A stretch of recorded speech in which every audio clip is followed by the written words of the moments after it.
Hey everybody, welcome to Matt Connarton Unleashed. I, of course, am Matt Connarton, and with me is my co-host, the Honorable Jen Coffey. Good afternoon, everyone. Yes, and we have a very special guest with us today. Well, actually, a friend of the show, rather, who we'll introduce in just a moment.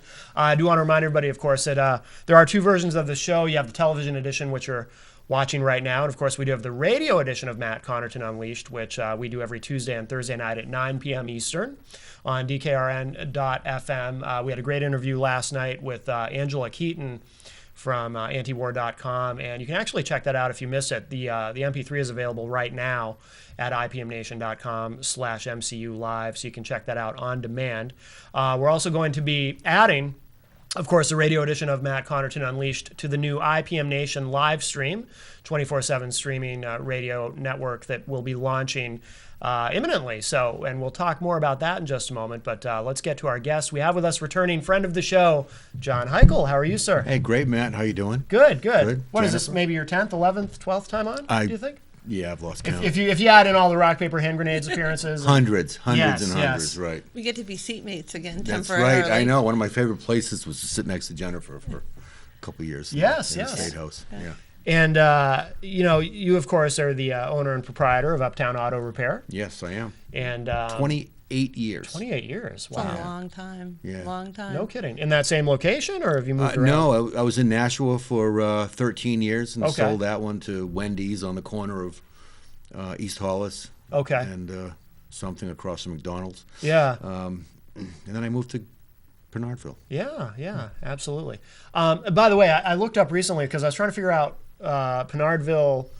It's, I guess, according to Wikipedia, it's a village within Goffstown. Is that how that works? It is. It's there's Pinardville, there's Grassmere, there's 3 or 4 different villages within Goffstown, and Pinardville is one of them. Gotcha. And back in 1856, actually Goffstown owned to the river, but somehow it became Manchester. Oh, okay. I don't know.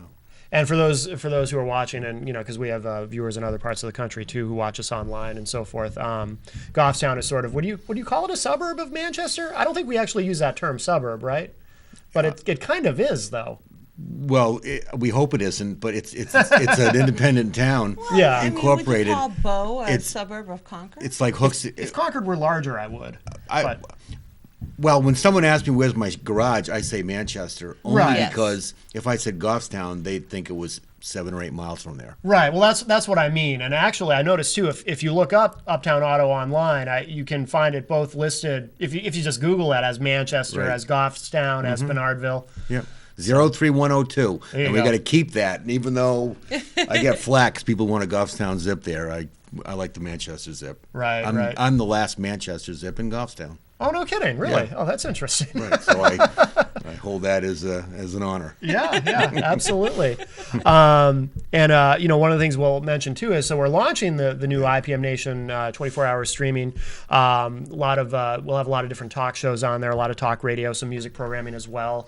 Uptown Auto, you've agreed, John, to be our sponsor, so we'll be broadcasting from the Uptown Auto Repair Studios. Super happy and proud to do it. I mean, I think that, I've known you for a long time. You've got a great show going. Thank you. So. And we'll have Glad this to show do on it. there and all kinds of other programming as well. And very happy to have you involved. So Super. this will be very cool. What are we talking about today? You wanted to talk about car stuff and. Yeah, well, that's what I do now. Yeah. By the way, so just to clarify for everyone, so you don't currently have any direct involvement in politics, right? You're kind of. Now I'm an activist. Yeah. Now I can. Now I can promote things and not worried about getting reelected, for instance. Right. Now I can say what I want. I think I've gained a few of my rights back. Yep. And, or several of them. Yeah. So now I'm able to say what I want to say, and hopefully you can play from the outside. I've taken 2 years off or so. And, Right. Oh no, that's interesting. You never know. I don't blame you. yeah. No, See I where don't blame see where it goes. Right. Exactly. Yeah. Right. It's. Yeah. A lot It's of pressure. refreshing to take a break. It's a lot of pressure for a very, very the most underpaid job I think I've ever had. Right. But the most challenging Absolutely. in many ways. Absolutely. And I noticed my business numbers, my bottom line numbers was down substantially over the 6 years that I was in the New Hampshire House. Right. So glad to do it, proud to do it, glad I did it, and but it's time to get back to work and make some money. And we should clarify, too, for those who don't know, that being serving in the New Hampshire State Legislature, it's essentially a volunteer thing. I mean, they give you $100 a year, right? And I think some toll money. And a locker. There you go. Yeah. You got a locker? I had a locker. Oh, well, I didn't get Actually had an office the last go around, sort of, kind of. My office was a little mail pigeonhole. Right.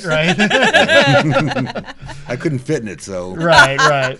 Did you try? With lunch, especially. Yeah, I tried getting in it one day, and I just couldn't get that sandwich in there with me. I think that what you and I have done is really what the founders intended, for people to go up to serve their community and represent their community in the legislature, and then go back to work. Absolutely, that's what they did, and that's what I think. I'm glad to follow in their footsteps. I had no intention of ever spending decades in the legislature. Right. No, I never had that intention from the first day. Yeah, and of course, like you were saying too, the whole time you're serving, you're also running your business, which is Challenge. that's a lot. Big challenge. That's a lot. Yeah. Oh, yeah. Did you ever? I've always been curious about this, and I'm always interested in this aspect of it when talking to business owners who also serve in office or are involved in politics or in activism or anything.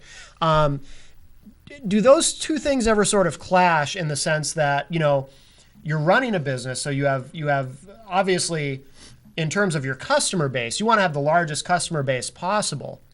So as a politician or a former politician or whatever it may be, has there ever been a concern on your part about maybe alienating some people who don't agree with you politically, who maybe would frequent your establishment but then have second thoughts about it? Or because some people are weird like that, even though, why should it matter? You should be able to disagree politically and still do business, of course. But has that ever been a concern, or have you ever run into that at all? Or it's never been a concern because I always try to do what's right. Yeah. But it has been. But on the concern side of it, a lot of business owners that I know don't run for that reason. Yeah. They don't want to alienate a whole group of customers that happen to be of another political belief that they are. Right.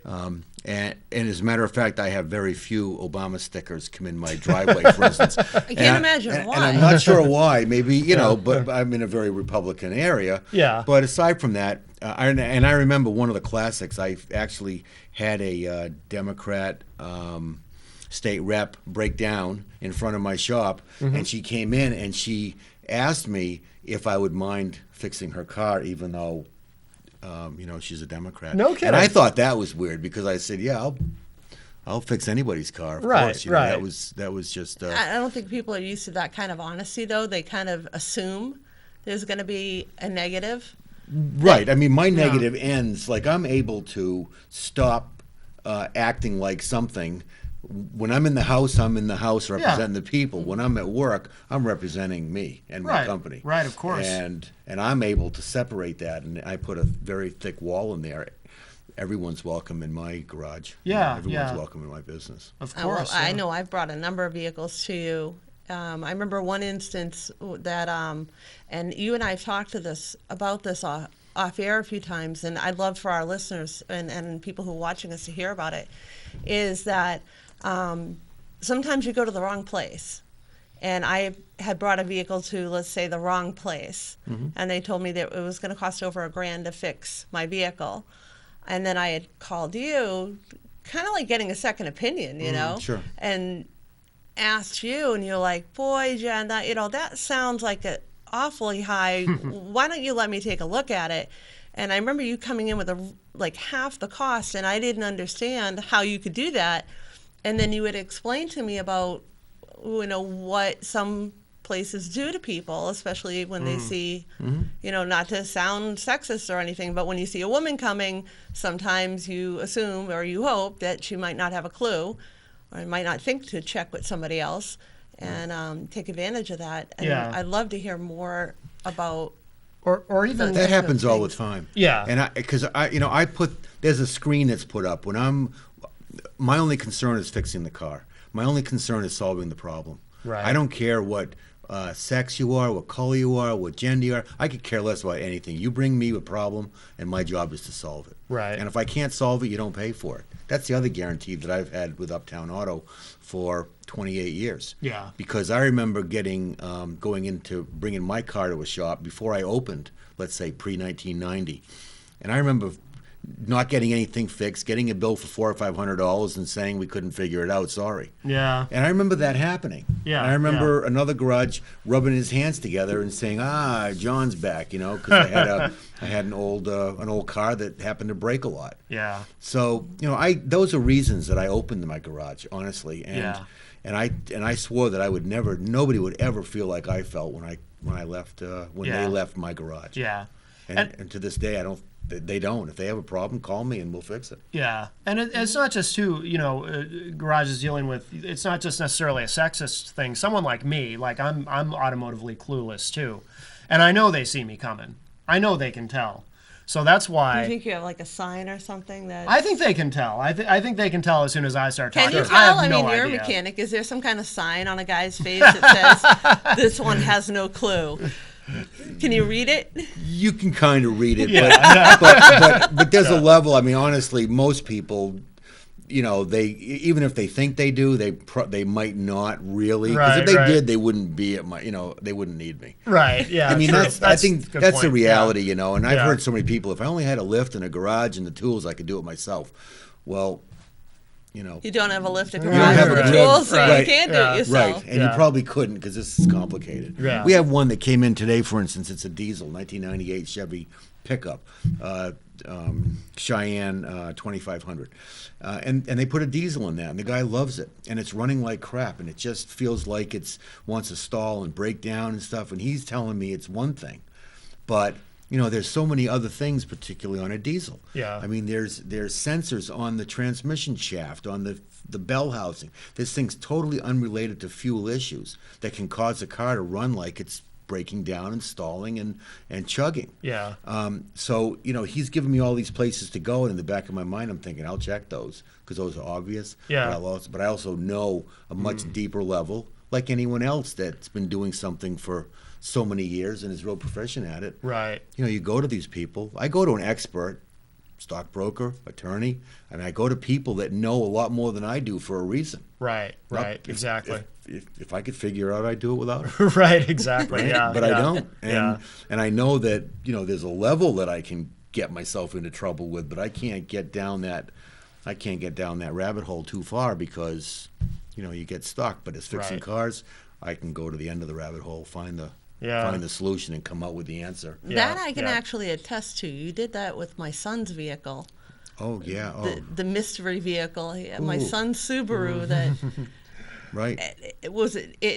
he was determined. Yeah. Yeah. I think I spent a week on it. I don't Going give a to week to any find, car. Yeah, and he was Right. like so determined that he was going to find out Yeah. what was wrong with this car, and he finally did find it. And you Yeah. were able to fix it. Yeah, the crankshaft had wiggled the key loose, and the harmonic balancer, which is the main pulley on the end of the crankshaft, was actually wobbling about 1/8 of an inch because the keyway had worn itself, where everything else was coming out fine. It was running good. Everything was good about this, but all of the diagnostic numbers were off, telling me, timing belt, fuel quality, all of these things. And I'm looking at all this stuff, and finally, you got to tear the engine, and you got to go into it, and you find something worn out, and I would venture to say most people would have junked the car by then, or most mechanics would have suggested I don't know where to go with it. Right. But my intention is, you bring me a car with a problem, I'm finding out the answer. Yeah.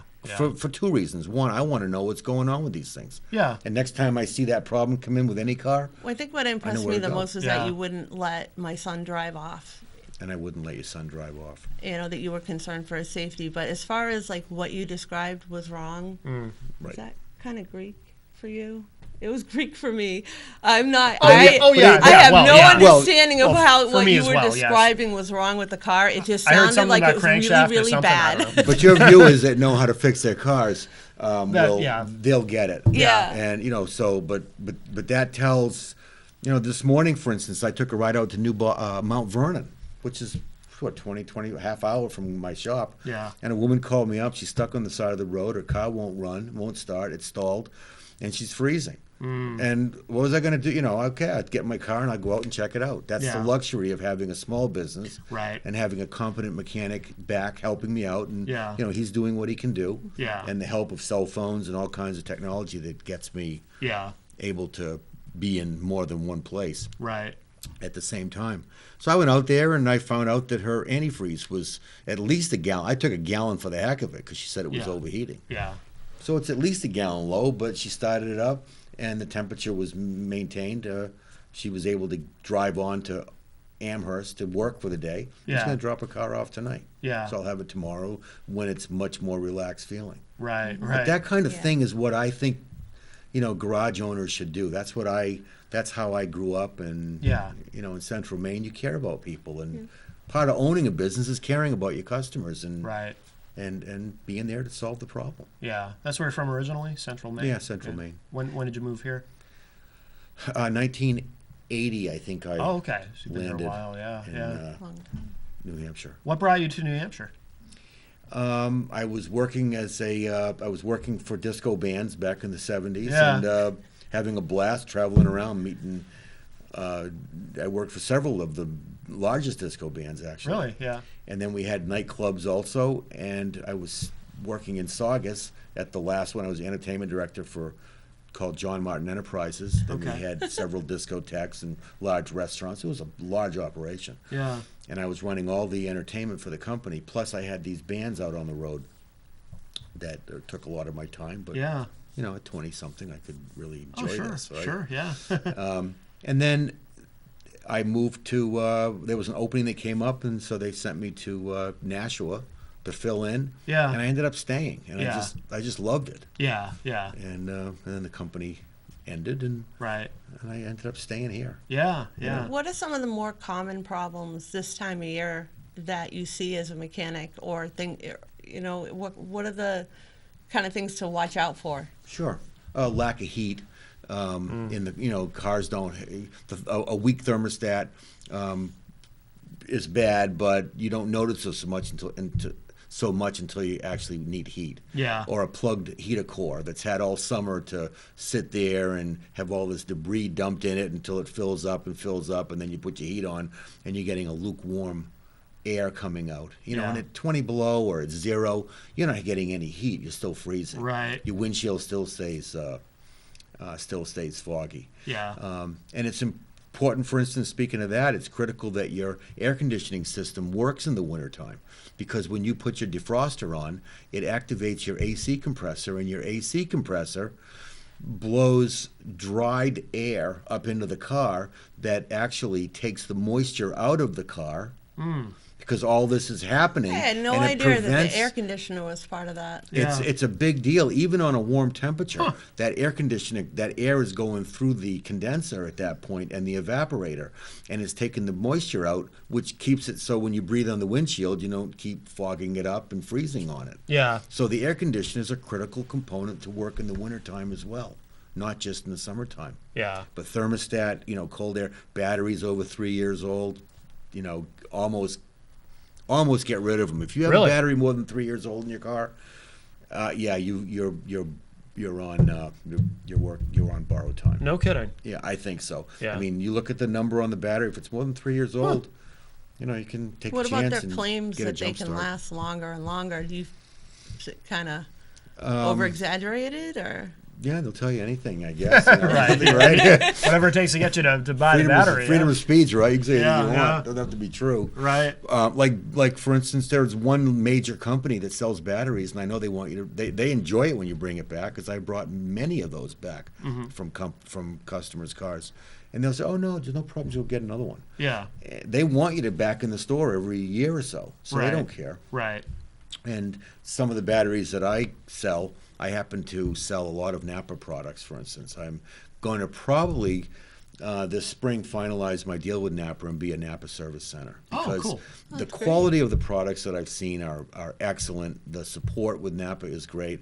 And I'm not pushing Napa, but I mean, one product is good, not always as another, but Napa seems to have some very good products that seem to be, and the warranties are awesome, and they give me a nationwide warranty on any part that I install with them. Oh, so very good. I'm not promoting Napa, but Well, for it's your certainly a small nice- business, this is what works best for you. It could, and actually with that program, if they don't have it and I need to go to another warehouse or some other company that's got what I need, they'll warranty that part for me too. Oh, wow. That's That's Wow. pretty cool. Yeah, That's that is, impressive. yeah. So that's being part of that Napa family. And again, I'm not a Napa franchise, Right. but I'm going to finalize my Napa Service Center agreement with them. Yeah. Oh, that's excellent. Yeah, I got a and I'll be stupid- able to paint my blue and Yeah. the yellow, the Napa color. That'd be Yeah. really cool. But I have a stupid question for you. Well, I think it might be a stupid question.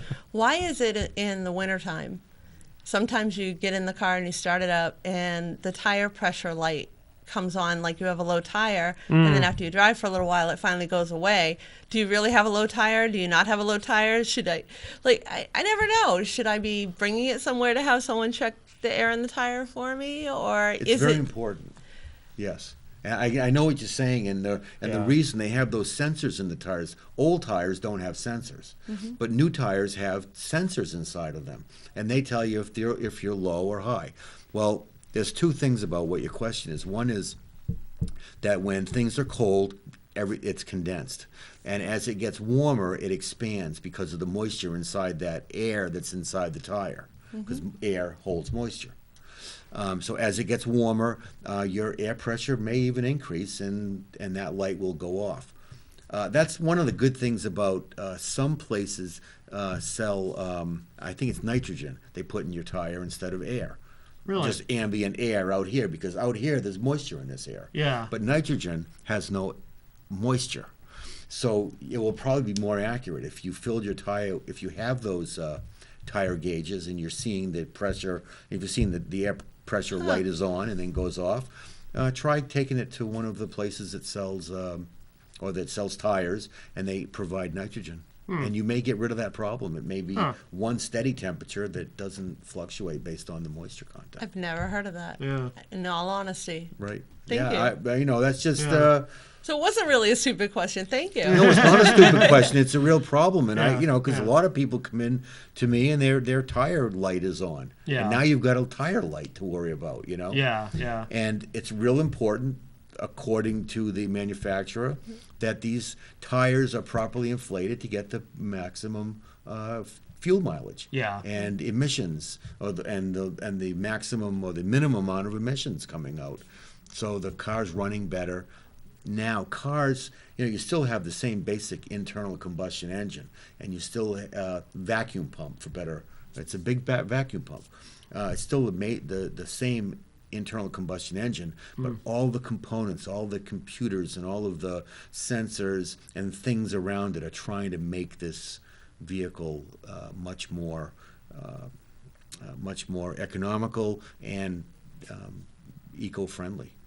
So that it's good to keep up on all this. Yeah. If your check engine light's on, Yeah. boy, get it fixed, because you're definitely getting poor gas or lesser gas mileage than you would if the check engine light was not on. By the way, with the tires, is it just maybe it's just my perception, but it seems like I see a lot fewer flat tires than I used to. Do they make them? I don't. Do they make them better now? No, really? Maybe it just seems like it to me. Well, a lot of tires now have a coating on the inside too. Yeah. And it's like a tarry kind of a sticky thing that's a lot of self-healing, a lot of puncture-resistant tires. Oh, okay. Oh, wow. So they have those. Okay. And when you see that tire out, and it looks like it's a black kind of a tar, kind of a, not liquid, not rubber. It's kind of in there. Yeah. And it's really messy to get your hands on it, but it will fill up a hole if you get a nail in it. Oh, that's interesting. And then you have these other tires that are no flats. And some of the Toyotas came out, and the Sienna had one, I think. I think they came out. But there's a lot of cars that are using no flat tires. And they have probably a steel band on the inside that you'll be able to run on that tire even with no air. Ha! No kidding. That's Yeah. interesting. You know, probably not for long or far, but it's Right. better than having to get out and change a tire. Right, right. Yeah, absolutely. I keep I don't know why everyone doesn't have this in their vehicle. I keep a canister of that Fix-A-Flat stuff. Yeah. Or there's other brands now too. And I've mentioned it to people and they don't even know what it is. And I'm like, really? I don't know why everyone doesn't have that. You know how many tires I've changed in my life? 0. Really? Because of that stuff has bailed me out so many times. I know that if you have a really severe flat, it won't help you if you've got like a big gash or something in the tire. Right. But if it's a minor flat, just a leak or something, I've never changed a tire. I've changed It a will tire. find a hole. Have you? Yeah. Yeah, my dad made me before I could have before I could drive off by myself. I had to be Nice. certain that I knew how to change a tire, Awesome. Everybody should know how to change a tire. Yeah. You know, I get but I still have AAA. Yeah. a good idea too. Yeah. Right. Yeah. Yeah, all that stuff, you know, people don't learn how to take care of their cars. Well, cars are harder these days. They're all computerized. I mean, I can remember growing up being able to change my own oil. I actually did change my own oil. Yeah. You know, my dad taught You're me ahead of me. how, and I would change the oil, no problem. But I wouldn't even try to do that in the car that I'm driving now. I just wouldn't. Well, the important thing, and changing oil, for instance, hasn't changed much probably in 100 years. You still have the drain plug, and you still have someplace up top, oil But cap. you can't get to the filter anymore. Those can be a little bit more difficult. Yeah, those can be challenging. But now, you know, they used to be 10, 30, 10, 40, 20, 50, right? There was a time when there was, I think, I don't know, 3 types of oil, basically. And one was for winter, one was summer, and one was for other engines that needed a 2050. Now there's, you know, 0, 5, 0, 10, 20, 30. I've noticed that when I go to buy 5, oil, 10, yeah. 5, 20, 5, 30. How do you have a clue?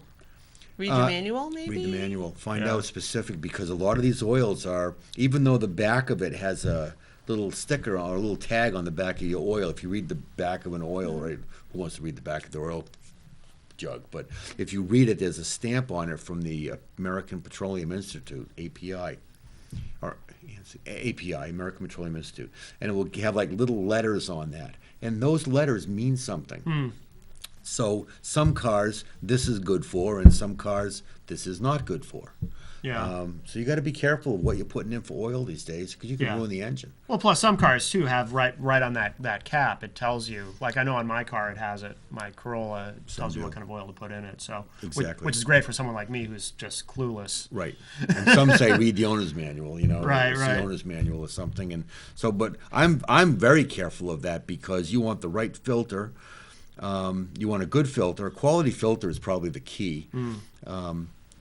But you know, when you're changing that oil, because now the oil ports that go from the oil pump it up through the block into the head, and it coats the valves and the moving parts up and through the engine. Those tolerances now are very small. Some of them have very, very small oil ports. So a thick oil in cold weather won't get up through it fast enough, and you'll damage your engine. Okay. So you want to make sure that you've got the right oil in your engine. The very first car I ever owned, it was an '83 Mercury Lynx, and I actually seized the engine because I was so clueless. And so the engine seized, and then my friend of mine, Steve, I've told you about Steve. He used to have a show on IPM Nation, but he passed away a few years ago. But he knew about cars, so he came to meet me. Or no, I think he was in the car with me. Because I didn't even have a cell phone yet. He was in the car with me, and he goes and he checks the oil, and he's like, "Matt, there's no oil in this." There was literally no oil. It was bone dry. I had just seized the engine. I had an oil leak. I had no idea. I had no idea what I was doing. So, Yeah, oil's important. Lubrication. Keep it cool, keep it lubricated, Yeah. and it will last a long time. yeah. I've noticed a lot of people posting that their check engine lights are coming on and they're getting charged, you know, a couple $100 to find out why the light's on. Never mind how to fix it. Diagnostic, yeah. What's a good price on that? What's a bad price on that? How do people know when they're being ripped off or Yeah. potentially, you know, overcharged for just to find out why the light's on? Never mind fixing it. Right. Well, you know, it's a free market, and I'm all for that. So I don't know what a fair price is. I know I charge about $40 to do that, because you have to plug it in. The equipment costs me $3,000-4,000 or something like that. I've got to maintain it. I've got things I have to buy with it. New cord, when it breaks, it gets caught in between a door jamb or something, and breaks. Yeah. So things happen to it. So Yeah. and my time has got to be has some sort of has a value to it. Sure. But basically, I charge $40 to check your check engine light if it's on. Yeah. And then if I fix it, I can either absorb that $40 into the repair. I may just add that into the time to repair, or something. It's but I don't know if there's a fair price for it. I think if anybody charges you more than and again, it has all to do with the overhead. I keep my overhead very low. Yeah. Dealerships typically charge a lot more for that, right? If you take it to a dealership, I mean they might have to, because they've got hundreds of thousands of dollars in overhead. Right. They have to pay one way or the other. It's got to come somewhere. Yeah, true. Yeah. My overhead is my rent, my insurance, my phone, Yeah. my mechanic. That's kind of an things. interesting point, because a lot of people will think, well, dealerships just trying to rip me off. Well, it could be, but the other part of that is that they have a very Much large overhead. higher. It's all about overhead. Yeah. Yeah. And when I first started my business, I used to watch, and I've watched this over the years. A guy opens up a garage, opens up some sort of business. First thing he does, he buys a pickup truck, buys new equipment, has a snap-on truck, back up and drop off a toolbox, and everything's new, and he's got all these payments. Yeah. And he's out of business in 6 months because overhead will kill you. Yeah, And anybody yeah. that's been in business, in small business, will tell you that. I believe Yeah. they'll tell you that. I know I will tell you that all the time. So Yeah. my overhead is what I need it to be, Mm-hmm. and and whatever I can save is whatever else is what I earn. Yeah. Yeah. Absolutely. And I can pass that along to the customer if I've, I don't need to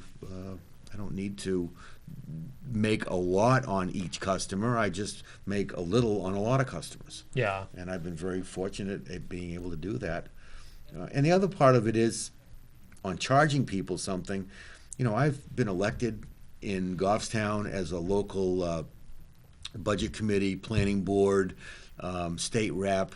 When I go to restaurants, if I see customers in there, we're friendly. Yeah. Of course. I'm not ducking anybody. Right. And, Right. Yeah. And I know a lot of places that they aren't necessarily friendly with their mechanic Right. Right. for whatever reason. But Yeah.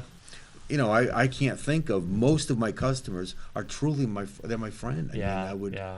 I'd help them. Yeah. And I think, and they know that, and Yeah. Yeah. and I've managed to maintain that. So Yeah. Absolutely. I enjoy sleeping at night much more than I enjoy counting Yeah. how much I. That's made that impressive, day. because that's not necessarily the norm.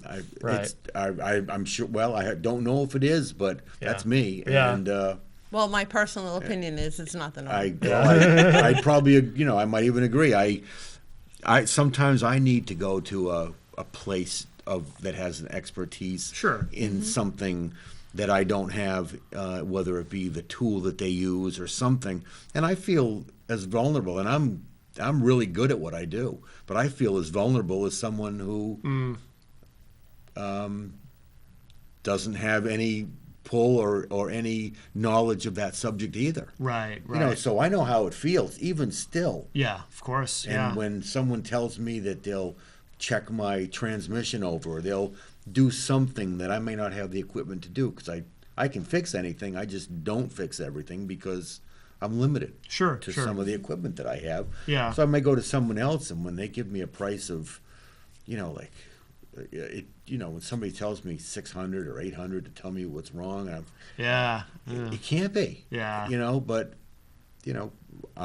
sometimes I'm as stuck as Right. You Right. are, Exactly. Yeah. because That's interesting to know. yeah, Yeah. I mean, well, sure. yeah. So I know when I go to some places, and I know when I go to some other places, I feel welcome, and I know I'm getting a good value, and I'm more than willing to pay that. Sure. For their expertise. I'm curious, because you've been in business here a long time. Over the time that you've been in business in New Hampshire, do you think it's gotten easier? Has it gotten harder? Is it about the same in terms of being a business owner in the state of New Hampshire? Because we've talked about on the show in the past, we've talked about a lot about what it's like to do business in New Hampshire and how business friendly it is or isn't in some instances. I mean, what do you feel like in terms of your own personal experience being in business here?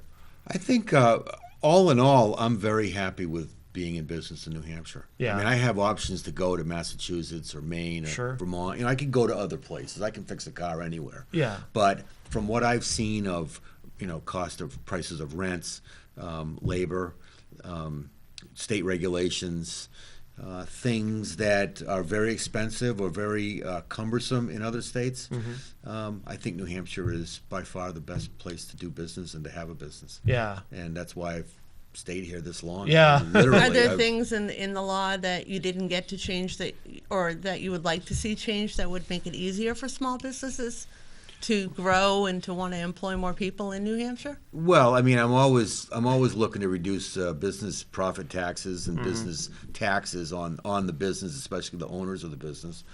That's that's just me. I mean, Yeah. But whether I owned it or not, but I think I don't know about other industry and Sure. the ins and outs of it, but for myself, for my business, New Hampshire is pretty reasonable to work with. Yeah. Department of Safety is pretty reasonable. Really? Dealing with when it comes to inspections. I've been a state inspector for probably 20, I don't know if it's 28 or 27 of those 28 years. But Yeah. when I opened in 91,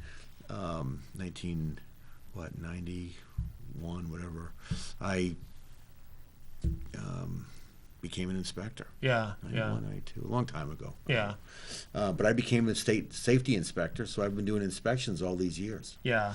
So I thought it's working with Department of Safety and the inspection desk and the dealer desk and the title bureau and working with the different people I've worked with in the state. They've always been very nice to me. Sure. So I honestly, I mean, it might sound unusual, but I don't have a lot of problems with my business. That's good to Yeah. hear. Yeah. Yeah, I mean, I'm real happy with the way my business and the state interacts with Yeah. each other. Now, a restaurateur might have another. Right. He might have yeah. he might have problems that I don't have. I don't have Sure, to deal with sure. liquor commissioners and Right, yeah. I mean, I'm dealing with safety inspectors from the state, but You're not dealing with people with food. Right. And no food drink and and no a lot room more. and meal tax Mm-hmm. and all of that stuff. So, I've heard dealing with the liquor commission's a nightmare. I own nightclubs, and I would agree with that. Yeah. No comment. Much nicer. Yeah. Much nicer dealing with Department of Safety. Yeah. I've had some good dealings with them when I was in the legislature, but I think my all-time worst dealing was when I was questioning about their advertisement dollars. And I think you were in the room at the time, and they spend like $2.2 million a year encouraging people to drink. So I asked them Right. just, Yeah. kind of offhandedly, well, during prom and graduation season, how much are you spending to prevent that? And the commissioner at the time looked at me and told me it was in the fine print of all the ads. Right. I don't know adults who read fine print, never mind 16-year-olds who Right. read fine print Right, of of course. advertisement that's telling you to drink, and you're telling me to read the fine print. I'm happy Yeah. to say, though, one of the newer commissioners kept in touch with me, and they've actually really stepped up because of that Yeah. and done more to try and prevent underage drinking and driving, especially around prom and graduation season, where you do see that uptick. Yeah.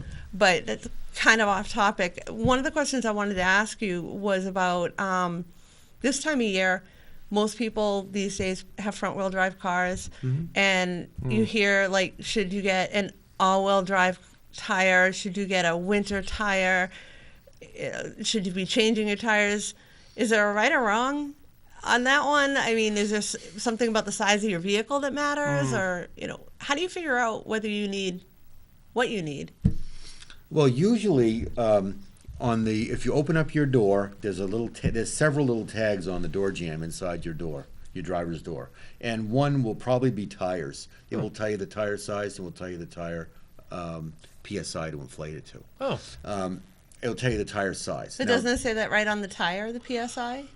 it does, But there's other numbers there. But after that car isn't new anymore, who knows if I change the tires and I put a different size tire on that okay. car, You know, and the inspection manual is the same tires on the same axle. I mean, the same size tire. Okay. But in reality, if you want to be driving on icy or slippery roads or wet roads, you know, dry pavement's one thing. A lot of Sure. tires perform somewhat decent on that. But when you're on snow or a little bit of ice or you know, or black ice or whatever you have, you want those treads to be somewhat similar, especially.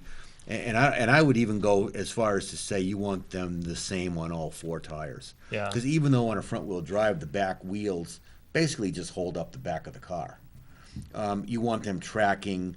You want them tracking together. If you had an aggressive tread on this side and a summer tread on this side, for instance, even in the back, you know, you may be pulling that back, maybe trying okay. to pull around. Yeah. So when you're on a slippery surface or a little bit of a dusting or whatever, you might notice that car rear end, even on a front wheel drive, starting to slip around Yep.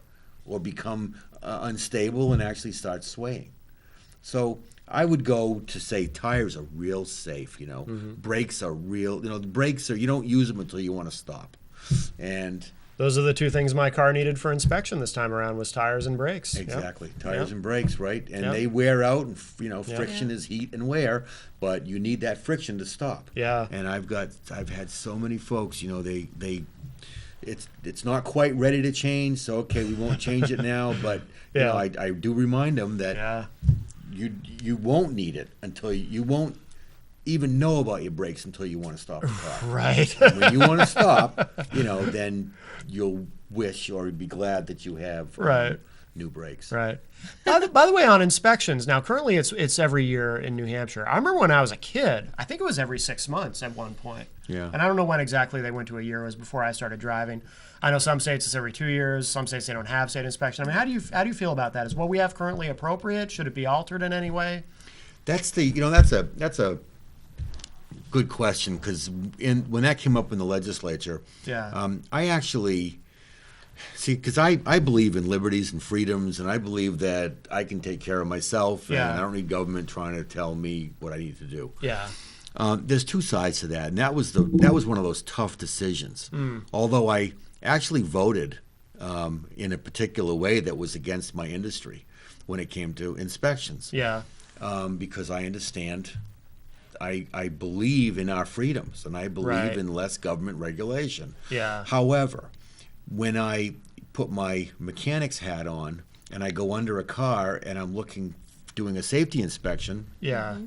and I see that the ball joint is, or the tie rod end, I pull on the tie rod end and it comes apart right in my hand. Yeah. You know, and I know that was one pothole away from coming out. Right. And when that comes out, that wheel spins off to the side, Yeah. and you have no steering. Right. So I know that stuff. Right. I know when brake rotors and pads are actually non-existent in some of these cars because they've worn right through, you know, a half-inch piece of steel.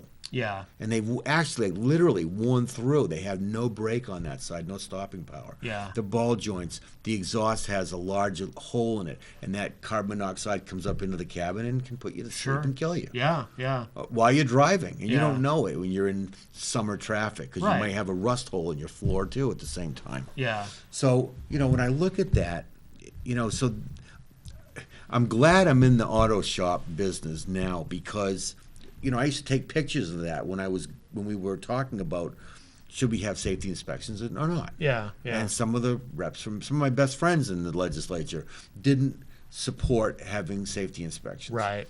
And for the liberty, freedom kind of way that I believe government should be, Yeah. I supported that as well. Yeah. But coming out into the real world, understanding, is it government's job or my job to protect you, to protect me from you? That's my job. But is it government's job to protect me from you? Well, some would say though that is the, you know, people who argue for limited government often say the sole purpose of government is to protect people.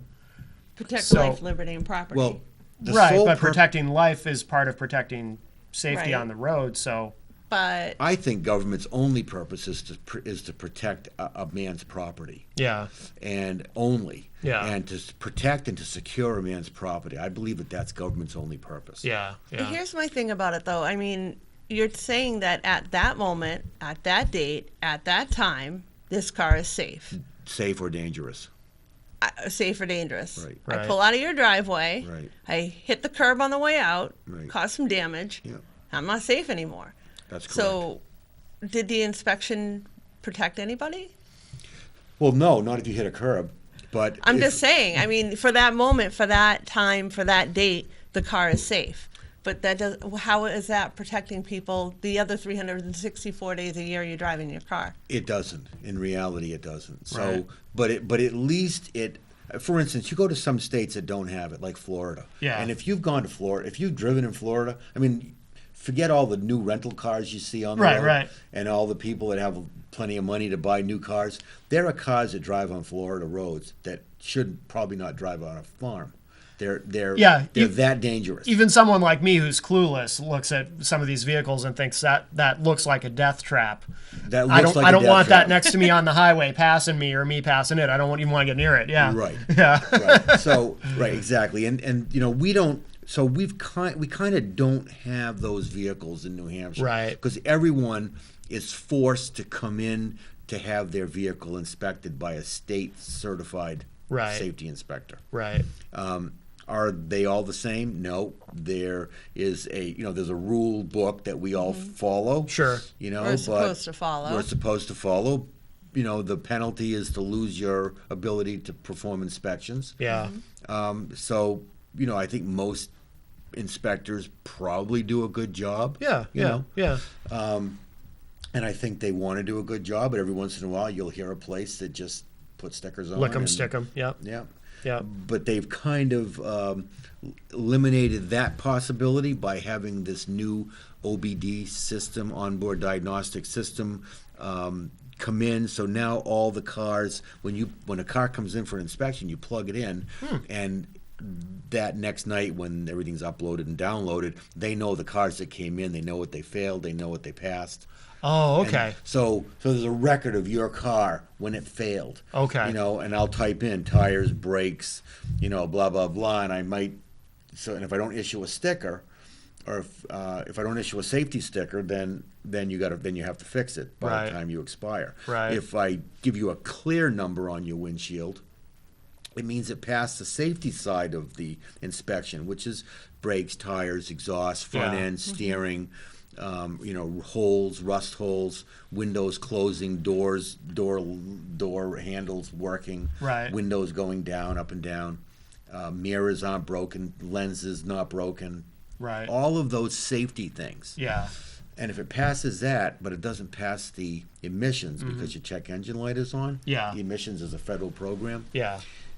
then we'll give you a clear number of the month that the inspection was done, regardless of whatever your month is. Oh, okay. If your birthday is November and you come in February to get your car inspected, Yeah. and it fails emissions but it passes safety, I would put a number 2 on the windshield Yeah.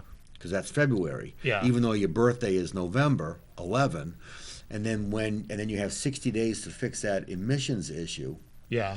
And then when it does, then I give you an 11 of the color sticker that is appropriate. Oh, okay. Gotcha. Yeah. So it gets kind of, you know, it's a little bit, and that confuses a lot of people. In Yeah. Massachusetts, though, don't they do safety 1 year, and then safety and admissions the second year? Like, Oh. So they alternate the are emissions they? every other year? I mean, the safety issues I'm hearing. Would it be fair to say that your position then kind of changed a little bit? Do you feel like you should have the safety done every year, but maybe the check engine light shouldn't be the end all be all for having to fail somebody? Especially if you can fix it right then and there. My position has not changed. I've had 2 positions, and one was a legislator and one was a businessman, Yeah. and one was a guy, as a businessman, but the other one is me on the road. Do I want somebody on the road with a car that's broken, Right, driving right. past me at 70 miles an hour? yeah. With no or brakes. With no brakes, or you know, the wheel could fly off, or anything Sure. can happen. Sure. You know, Yeah. and you drive down the road, you see cars once in a while with the tire laying flat down on the side. Well, that was a tie rod end that broke. Oh, okay. I've had a ball joint break before Yeah. on one of my cars. Yeah. 7 months after the inspection. coming back from Cape Cod, for instance, one summer, and I'm on the highway, and I had a town car, and I heard a couple squeaks, and all of a sudden the wheel went right up into the wheel well. Oh my God! And my inspection is July, Yeah. but this was the following spring. Yeah, yeah. Right, so I'm coming back from an early golf weekend down in Cape Cod. Yeah. So I wasn't at July yet to get another inspection. Right. I never had any warning of it. Yeah, yeah. And it just was like squeak and bang. Right, And next right. thing I know, that I heard I was down on the lower control arm sliding along the highway. Yeah. See, from my perspective, like I know, like we've had John Burt on, and he talked about this was a while ago. He was saying that states that don't have state inspection, they don't have any higher incidence of accidents or anything like that. So he was making the argument to eliminate it. And it's like, yeah, and that sounds nice, and then you're not spending the money on the inspection every year and all that. But then I think when I had my last inspection and you told me my brakes were bad, I had no idea.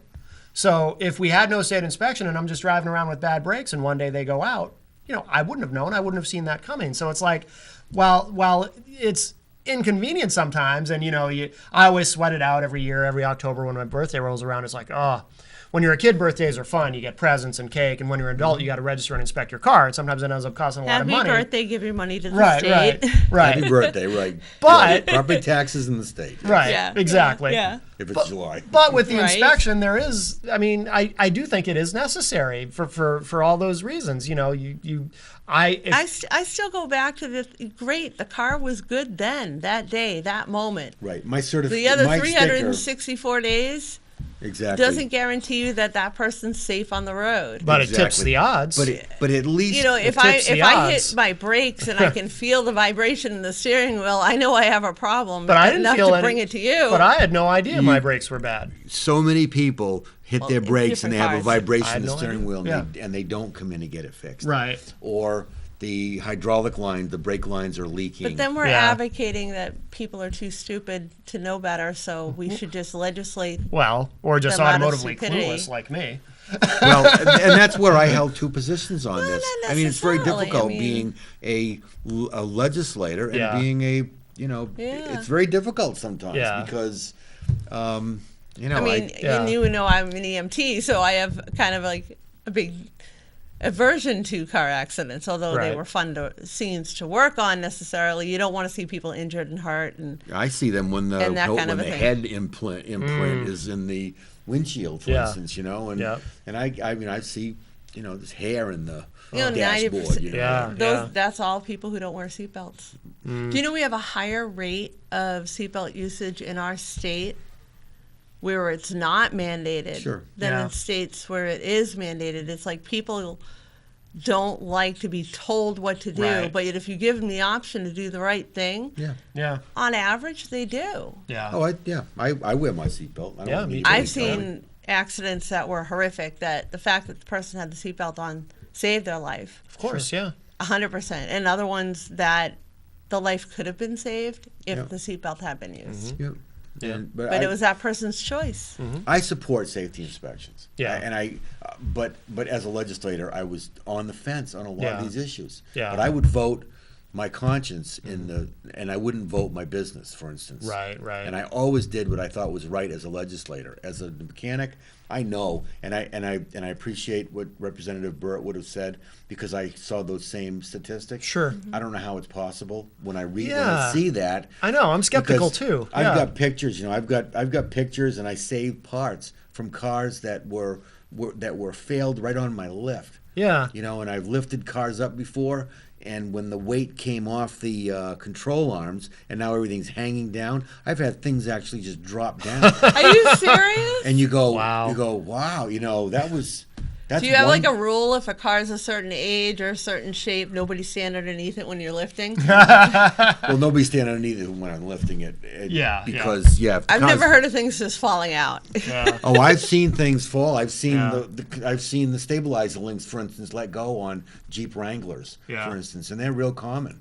And Wow. so now they're all up here and they're all tight. And when you lift it and everything drops down because you're lifting the frame up and everything, the tires, everything's going down, and you're pulling those apart, they just pop Oh my God. And those aren't necessarily dangerous, Yeah.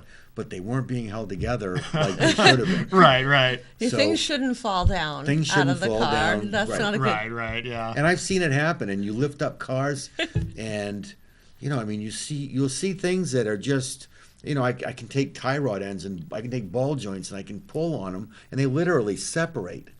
And that's a ball and socket on those, for instance. Yeah. And they're tight, they're fit well, and all they do is generally just rotate. Yeah. And maybe move laterally, but they're really just rotating in that ball and socket. Yeah. And then when it starts to wear out, they wear out, then they come apart. Yeah. And when they come up, and I can, the rule of thumb on most bearing tolerances is 3 inches, 3/1000ths of an inch. Replace it. I mean, if you can feel 3/1000ths of an inch is a hair. Yeah, Maybe. I yeah. mean, if you can feel, or maybe a couple hairs, whatever. But when you can move something and you feel it moving, Yeah. it's close. I get rid of it. We are just about out of time. John, please plug your shop before we go, so Okay. everyone knows. Thanks. Uptown Auto Repair, 578 Mast Road in Pennardville, next to Dunkin' Donuts, across from the Rite Aid. I'm a full-service shop. I fix anything. I guarantee all my work. Yeah. And But what's your phone number? politics. We talk car repair. We talk anything over there. Yeah. 603-625-8026. And you can reach me. I forward that to my cell phone, so I'm pretty much accessible Yeah. all the time. And if you you need help with your car or have a car question, I do have a program. I forgot it this time. The next time I'll bring it. It's called Ask a Mechanic. Oh, and cool. you can call me, and we can discuss any questions you have with your automobiles. And hopefully That's we're gonna really great. hopefully Thank we're you. gonna have some kind of show, Uptown Auto Report or something, on the new live stream. Sure. Yeah, can't absolutely. Wait. Excited. And Uptown Auto, John has agreed to sponsor the new IPMNation.com live 24/7 streaming station, which will be launching imminently. Look for that in the next 24 hours or so. So very excited about that, John. Thank you again. Very My much. pleasure. And, Thanks, Matt. thank you, Thanks, Jen. Jennifer. Thank and, you. We'll be back. Jen and I will be back tomorrow night at 9 p.m. Eastern on DKRN.FM with the radio edition of Matt Connarton Unleashed. And if you're watching on Wednesday, I'll be back later with the Honorable Gary S. Hopper for some rock, paper, hand grenades. And that's it for now. We'll talk at y'all a little bit later. Thanks.